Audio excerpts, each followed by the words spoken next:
Ukraine युद्ध को 3 महीने होने जा रहे हैं और इस बीच भले ही युद्ध के मोर्चे पर रूस को कोई बड़ी कामयाबी हासिल नहीं हो सकी हो, लेकिन आर्थिक मोर्चे पर रूस के प्रेसिडेंट व्लादिमीर पुतिन ने एक बड़ी फतेह हासिल कर ली है। रूस पर लगी आर्थिक पाबंदियों को बेअसर करने के लिए रूस की गैस की खरीद के भुगतान को अब रूस की मुद्रा रूबल में करने की पुतिन की जिद के आगे यूरोपीय देश झुक गए हैं और यूरोपीय यूनियन ने रूस से गैस आयात करने वाली कंपनियों को रूस के बैंक गैसप्रोम बैंक में अकाउंट खोलने की मंजूरी दे दी है, जिसके तहत अब रूस की गैस की खरीद का भुगतान रूबल में उसी सिस्टम के तहत किया जाएगा जैसा पुतिन चाहते थे। यूरोपीय यूनियन का यह फैसला पुतिन की बड़ी जीत है, क्योंकि ऐसा हो जाने के बाद अब अमेरिका और उसके सहयोगी देशों ने रूस के ऊपर जो आर्थिक पाबंदियां लगाई थी उनका असर बेहद कमजोर हो जाएगा।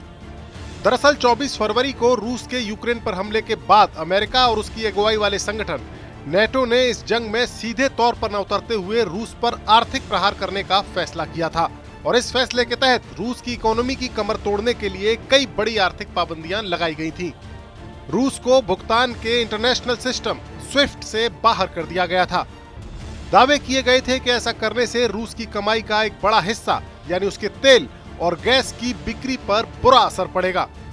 क्योंकि उसकी खरीद के लिए अब भुगतान आसान नहीं होगा।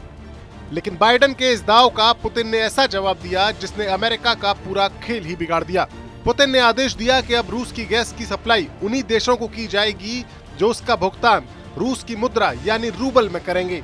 और इसके लिए उसके गैसप्रोम बैंक में अकाउंट खोलना होगा, जहां यूरो जमा करके उन्हें रूबल में बदलकर गैस का भुगतान करना होगा। पुतिन के इस फैसले का पश्चिमी देशों ने जमकर विरोध किया, लेकिन पुतिन ने पोलैंड और बुल्गारिया की गैस सप्लाई बंद कर दी। रूस के इस एक्शन ने जर्मनी और फ्रांस जैसे बड़े यूरोपीय देशों को चेतावनी दे दी, क्योंकि इन देशों के गैस इंपोर्ट का बहुत बड़ा हिस्सा रूस से ही आता है और रूस के गैस सप्लाई बंद करने की सूरत में कई यूरोपीय देशों में बड़ा संकट खड़ा हो सकता है। लिहाजा अब यूरोपीय यूनियन ने पुतिन के आगे झुकते हुए उनकी शर्तों को कबूल कर लिया है। यूरोपीय यूनियन के इस फैसले की पोलैंड ने बड़ी आलोचना की है और उसके प्रधानमंत्री ने इस पर निराशा जताते हुए कहा है कि पोलैंड पुतिन के ब्लैकमेल के आगे नहीं झुकेगा। दरअसल पोलैंड इस पूरे युद्ध के दौरान यूरोप में इकलौता ऐसा देश है जो अपने पड़ोसी यूक्रेन के साथ जमकर खड़ा है। नेटो और अमेरिका के हथियारों की यूक्रेन को सप्लाई पोलैंड के जरिए ही हो रही है, लिहाजा पोलैंड पुतिन की आंखों की किरकिरी बना हुआ है।